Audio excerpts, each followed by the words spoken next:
So I went back to New York. I did one more play in New York, enlisted in the Navy. I spent a few months with Naval Intelligence in Washington, and then I went out to the Pacific and was in the Amphibious Corps out there. So that's my background. Now, question, how many of you here have a relative who has fought in either Iraq or Afghanistan? Wow, that is a big number. The last group I spoke to today, not a single hand went up. And normally you get about 10% of the audience, 10, 15. That was about 1/3 of the people here. That's exceptionally high.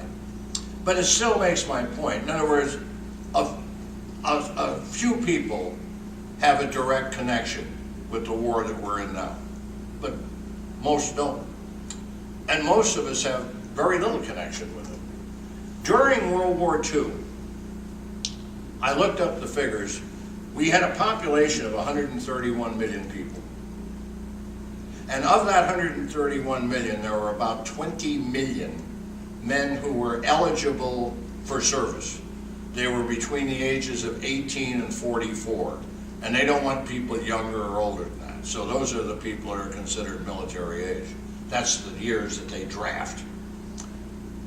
Of that 20 million, over 16 million actually served in the armed forces. Over 80% of all the young men in America were in the service during World War II. Just imagine what a difference that makes in the attitude of people toward the war. My family would be a fairly average example. I'm the only son in my family. I was in the service. I had 5 cousins that were of military age on both sides of the family. All 5 were in the service. I had 5 uncles who were military age. 3 of the 5 were in the service. The other 2 were told by the government to stay home. Both of them were in their 40s. Both of them had a wife and kids.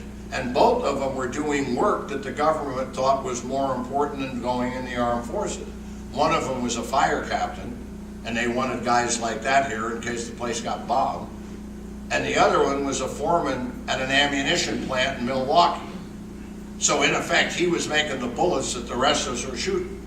So that means that out of 11 people in my family, my extended family, who were old enough to serve, 9 of them served, and the other 2 were doing war work. The whole family, the whole generation was involved. And that was common. I mean, that was what happened in most families. And then for good measure, my father, who was an actor, he was jealous of me because I had worked in the USO. So he joined the USO when he was almost 60, and he ended up going to Europe, and he was entertaining troops over in Europe. So we not only had my generation, we had the generation before me. And by the way, all kinds of people from that generation were working in war plants, they were doing things. In other words, this was a country truly at war, like nothing that you could even imagine today.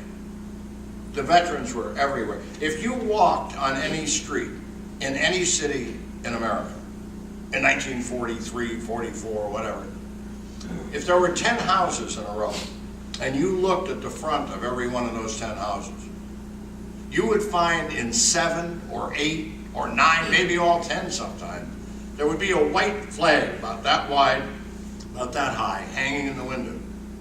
White with red or blue trim. And in the middle of that flag, there'd be a blue star, or maybe 2 blue stars, maybe even more. And what that meant was that somebody in that house was serving in the Army or the Navy or the Air Force. They were serving in the war. And sometimes, of course, instead of a blue, they had a gold star, or maybe even more, maybe 2, maybe 3. The gold star meant somebody in that house had been killed in the war.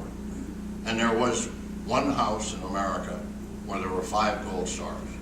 The Sullivan brothers, 5 of them, all died on the same ship when it was torpedoed. And it forced the military to change their policy and to not ever assign 2 brothers to the same place, or especially more than that when you could wipe out an entire family with one torpedo. So you can imagine the difference in the attitude about the war and the involvement in the war. Today, a handful of people are serving. And the only people that are paying any attention are the loved ones of the people that are there. I doubt that anybody in this audience is going to run home today and can't wait to get the latest news from Afghanistan or Iraq. But I can tell you in World War II, every family was listening to the news every night. Most of the news came in between 6 and 7. And every family was glued to their radios. Why? Because the husband was over there, or the father, or a son, or a brother. Because we were all in the war. The war was what we did. That's what we did all the time. That's the only thing we thought of.